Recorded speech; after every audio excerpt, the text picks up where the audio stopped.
Good morning, afternoon, or evening, wherever you're at, ladies and gents. I am Kure Isagami, your resident tinker and Medarotter, and this is the Medarot News Network, bringing you all the latest developments and happenings with our favorite pet fighting robot series. Now, as we crest into the very final week of the Digimon Collaboration Round 2, it's quite obvious that they very likely saved the best model for last in a lot of different ways, not just for the appearance of Duke Knight himself, as he did appear as the second representative of the Tamers side of the collaboration, but for a lot of other reasons as well. We do also have one final wave of collaboration rewards to be earned through this week, and just a handful of other news and teasers that were scattered in and about as we look into the start of November to carry us through until Medarot Day. But with that being said, let's go ahead and jump right into what was officially announced for this week, as always starting with the gacha banners and who to expect. Naturally, they're only going to be seeing one new model going live this week, and that is the last and final model of the Digimon Round 2 collaboration, and that is DGM-08 Duke Knight, with a kit of Punishment, Ranged Pile, Zetai Guard, Biped Legs, and Close Range. Now, as you see here, Duke Knight is most certainly not pulling any punches with a lot of the skills he brings to the table, especially since we were able to tease him just a little bit early through last week as an enemy NPC, and just kind of speculate around what exactly he brought to the table. And boy, oh boy, did he not disappoint once we finally got the numbers and the explanations. Like I said, this is probably going to be one of the best models to date in this collaboration as a whole, so if you've been saving, this is definitely the time to go all in. Explaining briefly, Range Pile basically gets damage plus and converts into an AoE when attacking close range enemies, but when attacking anyone from afar, it actually turns into Success plus and pierces instead. Zetai Guard, and probably going to be one of the new most broken shields in the game that are non-meta change, basically nullifies all, and I mean truly all, forms of damage modifiers. Ghost with Defense Ignore, gone. Hyper Beam with charge bonuses, gone. Scatter type attacks like Gatling or Giga Gatling, the scatter is removed. Negative ailments, Deathlock, Flash, Bug, Virus, Freeze, gone. The only thing this thing is not immune to is, of course, anyone using Destroy, as it reduces and nullifies all damage down to just its most basic number. No ifs, ands, or buts about it. So I think this is going to be a part that's going to absolutely change up the meta once he does officially go live and players do start to pull for him. Lastly, Close Range basically compounds on what Range Pile does already, where he gets damage plus the closer the particular target is, and Success plus the farther away the target is, making Duke Knight an incredibly well-rounded and versatile model that can be used basically anywhere and hold his own remarkably well, whether that means he's up close and personal for damage plus, or he's attacking someone from afar with higher likelihoods of landing hits, and even crits on top of that while he's on the field. Just as one final reminder, all the models through this collaboration, and that does mean truly all of them, Omega Knight, Grey Wars, Gendraborg, Apocalypse the End, Magna Knight, Imperial Drago, Beelzebub Satan, everyone is going live and staying live until 11/21. So just a couple weeks in before this collaboration does end, so this is your chance to basically sift through all the models and decide who you want the most and who to invest the most resources. Now, for the boosted rates that are going live this week alongside Duke Knight, we're going to be going back to the Valkyrie era just a little bit with the two boosted models we're getting this time around. Everyone's favorite VAL-03 Noelle, the iconic model from Medarot Navi, has most certainly made her appearance in a number of games since, with a kit of Conceal, Thunder, Guard 500, Biped Legs, and All-Rounder. Noelle also is capable of meta-changing into a Flying Lance, where she exchanges her kit out for Charge Blade, Mobile Boost, Fight Boost, Flight Legs, and B-Loader as a full kit loadout.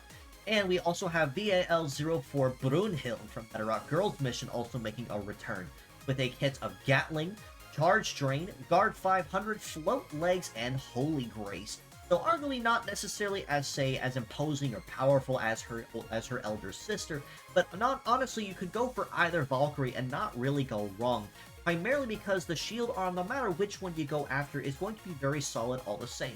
And if you do end up with Noelle, Charge Blade does not require any CG to use, which means you can basically shift on turn 1 and just basically duke it out from there and just make the most of the alternative modes. For the fierce battles we have going on this weekend, we're going to be going back to the days of Medarot R in particular, with pretty much all the models that are going to be available this week for farming. As you see here, starting us up on this top row, we have RIN-0 Rhino Rush with Guard 500, Double Missile, Tank Legs, and Super Armor. We have KZA-01 Kaizo Korobe with Gatling, Rifle, Sword, Biped Legs, and Acrobatics, and FSL-0 Fancy Roll with Virus, Hammer, Napalm, Flight Legs, and Mascot. On this bottom row, we have MDZ-0 Meduzard with Freeze, Sword, Counter Guard, Multi-Legs, and P-Loader.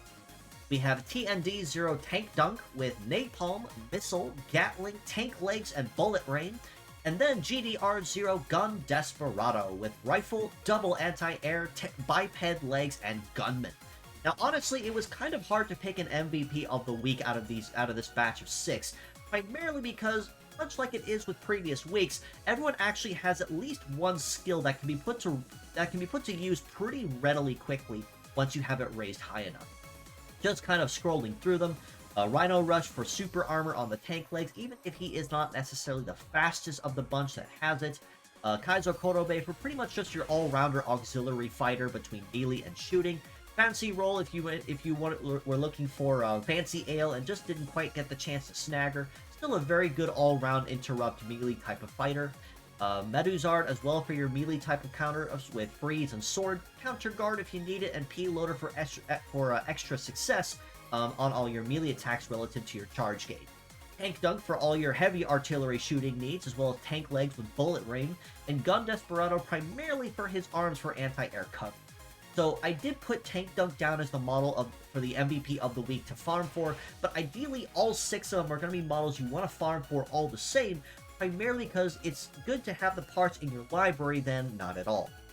Especially when they tend to cycle bots out and you tend to not see them again for at least 6 to 8 months or even longer on end, because the pool is rather large, being completely honest, with all the models available that they cycle.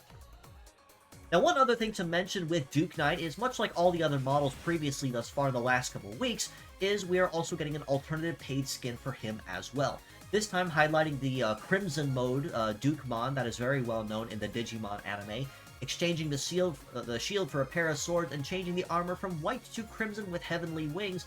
If you end up snagging Duke Knight, this is definitely going to be a must bundle for you to pick up on the web store.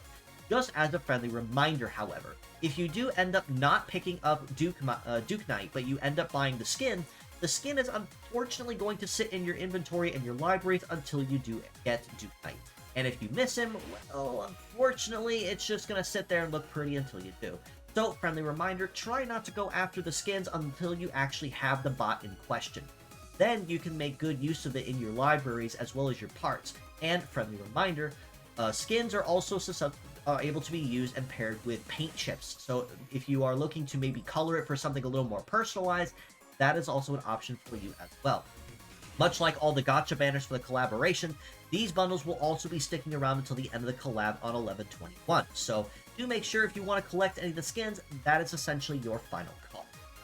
Now, as far as event stuff is concerned, we do have one final wave of events and collaboration rewards to be earned.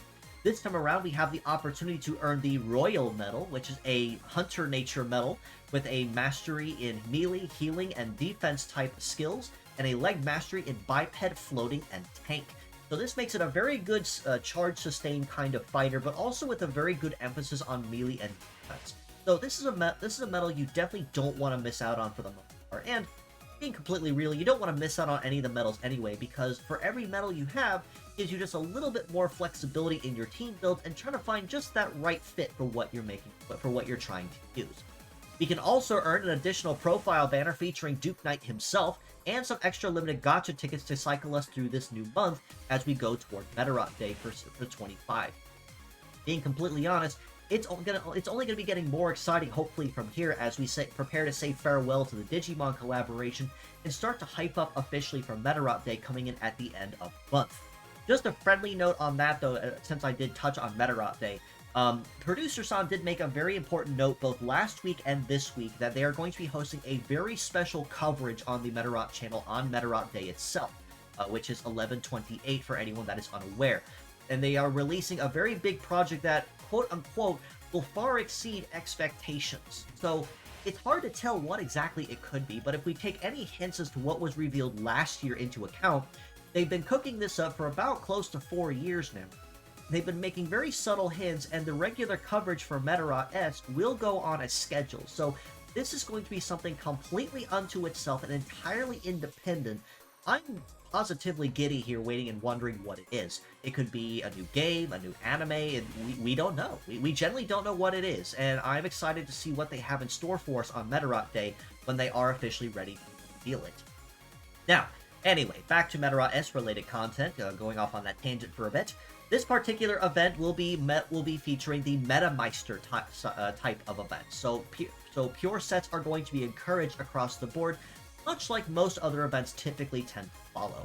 Now, something to mention specifically on Meister, because it is a very unique type of event, especially for new players who are just still getting into the series and just kind of learning the profile and the pattern and behaviors of Meister is a very specific type of event that will only reveal one particular level of the dungeon per day over the course of a week.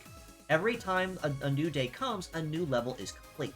These levels have very specific missions and very specific modifiers to them, such as enemies have, say, double armor, or you only have 10 ticks of the low battle clock, or overclocked metals, or supercharged heated cool but lower armor.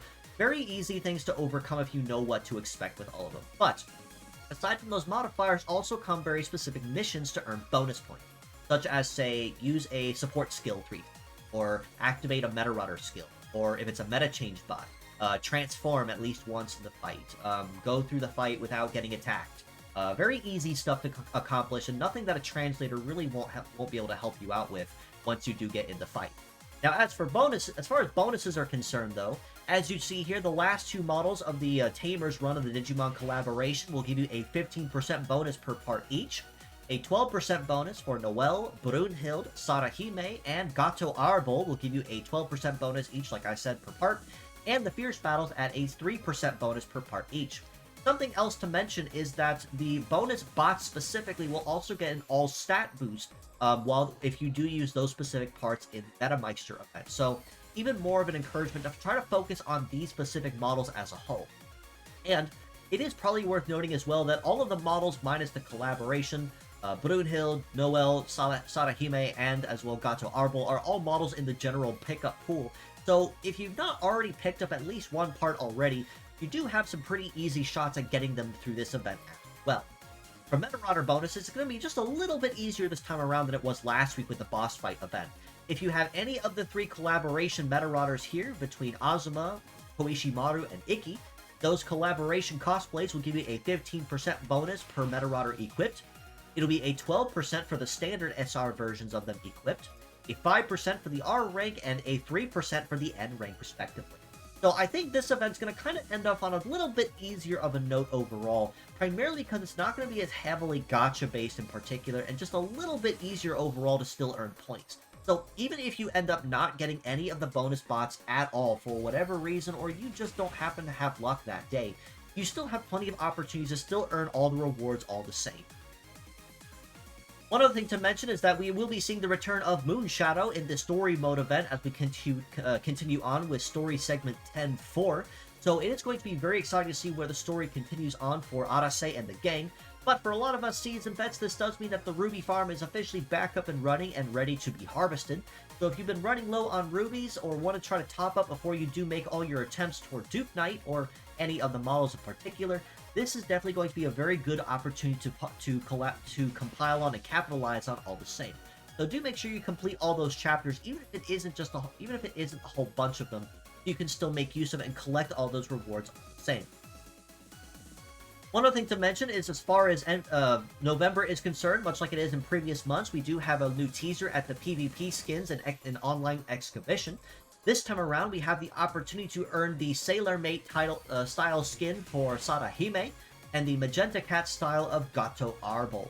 You can also earn a rerun for the Parallel Deuce style skin of Beastmaster, and the cross-style Metsubi and the cross-Z style Rokusho will be added to the skin shop over the course of November. For those that don't know where these skins come from, these are the Medarot Day skins from 2023 last year. And being completely honest, these are probably the two best possible skins they have ever released for both Metsubi and Rokusho, the commercial models, I should specify. So these are absolutely things you definitely don't want to miss out on, because these are honestly some fantastic skins. I really love picking up on these and trying to collect them the first time around. And the Beastmaster skin is equally as nice as well if you do have Deuce on your team and want to make use of something else with your colors. So, as always, do make sure you try to collect on these two each week as November carries on, as we veer closer and closer to Medarot Day going forward. Now, stepping away from game-related stuff, just as always, we are always looking for translators to assist us with any current projects or endeavors, especially right now with Medarot 4 and the Medarot Reloaded side manga being the two big things on the docket. Medarot 4 specifically being the really big priority. If you are knowledgeable in coding, cleaning, Japanese, or have some time on your hand, or if you know somebody that might be willing to lend a hand, definitely feel free to reach out, ask around, join the Discord as well, and we can most certainly get you in touch with the right people to fill you in on what has been done and what still needs done. Or have a lot, and I mean a lot of text as they're working through trying to compile everything, prepare it for translation. So the more manpower that we have to try to make that happen, the faster it can be brought into a reality, and the faster that we can actually see the story of Medarot 4 continuing the story of Ikki and the gang. Actually, speaking with Miss Hirano Kana a number of months ago, she did make a comment saying that 4 was probably one of her most favorite titles to have written the story for. So I'm very excited to see the progress on that as well, but we need help doing so. At the very least, just spreading word about it also is fantastic if you could do so all the same. Screen cap this particular slide, share it, and just say, hey, we're looking for translators. That also does a hand well. Stepping on to more community stuff, just as a reminder that we are still in the full swing of the Project Rising Beetle Ori Meta contest in our Discord server. We're just over a month in right now and just under 3 weeks going forward. So if you are still looking to try to get an entry put in, you still have plenty of time, but just make sure that you do get it in sooner than later. The theme for it is role-playing game. We do have until the 19th before the entries will be closed, and I will be reviewing all of them on my channel, and as well any other assistance that is necessary. So feel free to join our Discord, ask around, and try to get your entries in there as well, because I'm looking forward to seeing a channel full of entries in there that'll honestly make it really hard for me to have to decide on a winner once I do have to deliberate on it. Reminder reminder for the winners, I will be officially drawing official concept art sheets for them, of course, like front and profile and parts, just to officially put it on the docket. I will even stream it as well when I do it. So I'm looking forward to seeing what entries will end up being the most creative of them all under this theme. One other thing to mention as a personal reminder is we are now under 2 weeks before my What is Medarot collaboration on November 16th at 8 p.m. Eastern Time. I will have my dear friends Sane, Gold, Toad, Helmchan, and Vector with me on the docket as guest hosts as we break down everything on the series, from its history to its what-ifs, and even a lot of frequently asked questions that we never got answers to as Western. I got the official green light from my friends that did proof my presentation. Everything's good to go and ready for party time. I am giddy for this collaboration with the amount of detective work and information I dug up for this. And I'm hoping that this is going to be an event for the books as we celebrate and get closer to Medarot Day and celebrate Medarot worldwide. So do make sure you tune in with me on my channel here on the MNN on YouTube. The video is officially up on my channel as an upcoming. Make sure you get notified when it does go live so you can tune in and enjoy it all the same. One final note, just as a friendly reminder, I am also open for art commissions. So if you are a content creator looking for a live 2D model, a VTuber model ready to rig, or even a 3D model fully rigged ready to go, I can do both of those. I can do emotes and standard art of varying degrees of detail. So feel free to reach out to me on Discord or on Twitter as well, and we can most certainly try to make something happen, and let's try to see what we can make happen for you and not have to be too hard on the wall doing so. As a friendly reminder, I have not added it to this particular slide. I am also on Blue Sky now as well, so if you decide to ditch the bird and go after Blue Sky instead, you can reach out to me there as well at Isagami Kurojiri, all the same. But with all that being said, that does basically cover everything for this week's episode, so nothing overly, say, new per se in particular in regards to the collaboration. Most of it's just kind of stuff we already expected, especially with the release of Duke Knight, and a lot of anticipation on the event as a whole as to what to expect, but still very exciting to start November off all the same for Medarot. That being said, if you'd like to know more, you can follow us below on Facebook at the Medarot News Network page or the Metabots Forever community on there. I do also run and manage. You can also join us on Discord in the link provided and in the comments below to keep an even closer ear to the ground on the action. This includes any new links to merchandise, fan art, contests, my weekly episodes, or anything else of the like, or even detailed guides and breakdowns for Medarot S. If you are a new player wondering how to play, that's the first place you're going to see it before they go anywhere else on the net at all. You can also reach out to me personally on Twitter at @Sagamikura and Blue Sky, like I said. So feel free to reach out to me on there if you have any questions or feedback or comments or whatever. I always leave my DMs open specifically for that very reason, so don't be a stranger, stop on in and feel free to just say hello. Lastly, do give these wonderful friends of mine a follow in the Medarot community as well. The official Project Rising Beetle Twitter page at Rising Beetle that does a lot of news and tweets, retweeting just like I do with art and contests and just anything else of note as well as even doing a Medarot of the week officially on that page. So definitely give them a follow as well for the work that they put out in the community.